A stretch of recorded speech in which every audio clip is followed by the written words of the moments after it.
Hello, Lincoln families. I'm Mrs. Sorge. I am a reading teacher, interventionist at Lincoln Elementary, and I'm going to read a story for you today, a book called Aloud. This is a story about a mountain climber, Carlos Carcelino, who is the first Mexican to complete a challenge of climbing the 14 highest mountains in the world. So I hope that you're going to enjoy this story, and I hope it will inspire you in some ways. Introduction. What is it like to be on top of the world? Just ask Carlos Carcelino. He's the youngest person to climb all 14 of the world's highest mountains. Carlos is known for his ability to climb huge, steep walls of rock. People say Carlos is audaz. That's the Spanish word for daring. Carlos sets really tough goals for himself. Then he accomplishes them. This is his story. Here's a picture of Carlos as he's climbing one of the tallest mountains. Chapter 1. Carlos was only 8 years old when he discovered the thrill of climbing. Carlos Carcelino was born in Mexico City, Mexico in 1962. And he has been climbing almost ever since. In fact, you could say that he started climbing before he was born. His mother, Victoria, told him that she climbed a volcano while she was pregnant with him. But the first climb Carlos remembers happened when he was 8. Using a rope, Carlos was climbing a 200-foot cliff in Mexico. His father stood above him. In the middle of the climb, Carlos froze with fear. He couldn't look up. He couldn't look down. He clung to the cliff, trembling and crying. Minutes passed. He was getting weaker and weaker, and he couldn't move. There was one moment, he says, when I decided to fight this fear. Hand over hand, Carlos started to climb again. Before long, he was standing at the top of the cliff with his father. The reward of the climb is so pure, Carlos says. There are no medals, no money. It's just the view, the trees, the birds, the feeling of success. After that day, Carlos dreamed about climbing all the time. And at 14, he made a decision. He would spend his life climbing mountains. Chapter 2, Moving Mountains. After Carlos decided to become a climber, the sport took over his life. He trained 8 hours a day. He went to the gym twice a day. He ran to school and home again. He studied with ice on his hands to get used to the cold. I was completely obsessed, he says. Obsessed means thinking about something all the time. Training wasn't enough though. Climbers needed equipment, and Carlos and his climbing friends didn't have much money, so they made their own gear. Carlos sewed backpacks and jackets. Everything was homemade, he says, even the shoes. Carlos used the gear to climb some of the world's toughest cliffs. He climbed peaks in the Rocky Mountains and the Andes Mountains. In California's Yosemite National Park, he climbed 3 different sides of El Capitan, a huge cliff. By the time Carlos was 19, he had a dream. He wanted to go to the Himalayas in Asia. That's where the 14 highest mountains on Earth are located, and Carlos wanted to climb them. Here's a picture of a map of the places that Carlos climbed. And all my students know I love to show them maps so that you can kind of see where in the world he was at. Chapter 3, the RuPaul Wall. In 1985, at 22, Carlos began his quest, that means a mission or a goal, to climb the 14 highest mountains in the world. Joined by 3 other climbers, Carlos planned to climb a Himalayan mountain called Nanga Parbat. Located in Pakistan, it is 26,658 feet high and the 9th highest mountain in the world. Carlos and his friends planned to climb it. Here's a picture of he and another climber at the top of that mountain. Looks pretty scary to me. And they climbed the hard way by the steep southeast side called the RuPaul Wall. The RuPaul Wall is a 14,165-foot cliff of ice and rock. It's the tallest wall in the world. In fact, it's 15 times taller than the Empire State Building. Only one group of climbers had ever made it up the RuPaul wall before. Carlos planned to climb without oxygen and with as little equipment as possible. You have to respect the mountain and the climb in your own strength, he says. It keeps the adventure alive. Carlos and his friends had studied the wall. They had found out where avalanches most often happen.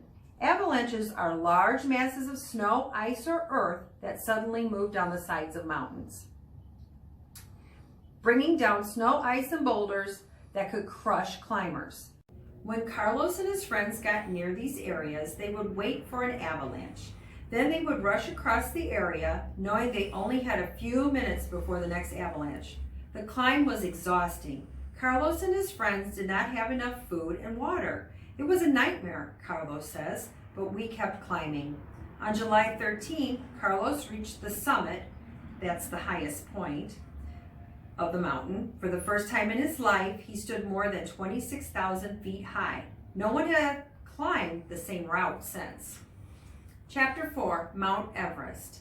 Here's a picture of Carlos climbing across Mount Everest. Was it possible to climb Mount Everest, the highest mountain in the world, without using bottled oxygen? Doctors didn't think so until 1978 when 2 climbers did it. By 1989, Carlos Carcelillo had climbed 3 of the world's 14 highest mountains. Now he was ready to climb Everest. As usual, he wanted to do it without using bottled oxygen. Carlos started climbing the 29,035-foot mountain, but then near the top, he became very sick. He couldn't get enough oxygen from the air. Carlos knew he was in danger, so he descended, that means went down, the mountain. Carlos returned to Mexico discouraged and depressed, but 2 months later, he decided to try again. He gathered 3 friends from Mexico and set off. On October 13, 1989, Carlos and his friends made it. Hundreds of people had climbed Everest, but Carlos and his group were the first all-Mexican expedition to do it. And Carlos was only the 27th person to climb Everest without using extra oxygen. Chapter 5, K2.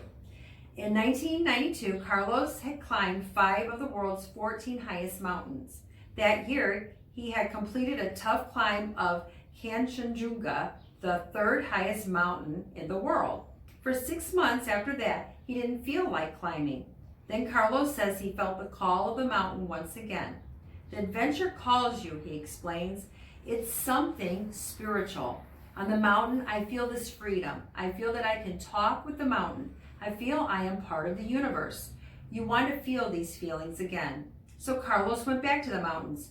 He joined an expedition to climb K2, the 2nd tallest mountain in the world. He and his partners reached the top of the mountain and started down, but then a raging snowstorm hit. Climbing during a storm is always really difficult. This climb was especially tough because one climber, Stipe Bozic, had become almost blind from the glare of the sun on the snow.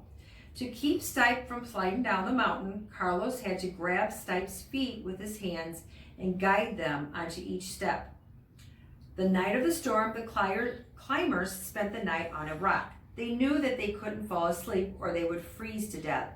So if anyone saw another climber nodding off, he hit the climber to keep him awake. The next day, the storm still raged. No one could see a thing. Carlos got separated from the team and found himself alone on the mountain. He made his way down a steep slope of ice and snow. At one point, he thought he was at the edge of a cliff. He couldn't go any further, and he was too tired to turn around. So he dug into the snow and rested. After about an hour, Carlos realized that he was actually on the edge of a crevasse, or crack in the earth. He decided to try to jump to the other side. So he gathered his energy and jumped. Thunk! Carlos landed on his chest with his legs dangling over the crevasse. I hung there like a fish for a long time, he says. Finally, he managed to pull himself up, feeling lucky and grateful to be alive. Carlos dug a cave in the ice and waited for the storm to end. Then he climbed down to safety. Not long after, Stipe and the 2 others appeared. They were sick and parts of their body were frostbitten, but they were alive. Chapter 6, Soaring to New Heights. By 1996, Carlos had climbed 13 of the world's 14 highest mountains, and on May 11th of that year, his dream to climb all of them became a reality. With his brother Alfredo, Carlos climbed mountain number 14, Mount Aloud, located in Nepal. It's the 8th highest mountain in the world. Only 3 other people had climbed all 14 mountains before. And at age 33, Carlos was the youngest. After that, Carlos left the mountains behind to spend more time with his family. But he carries the lessons of climbing with him every day, and he gives speeches around the world, sharing his experience with as many people as he can. You need the same thing to climb every mountain in life, Carlos says. Maybe your mountain is writing a book or playing the piano. Whatever it is, you need a vision, you need a dream, you need a passion.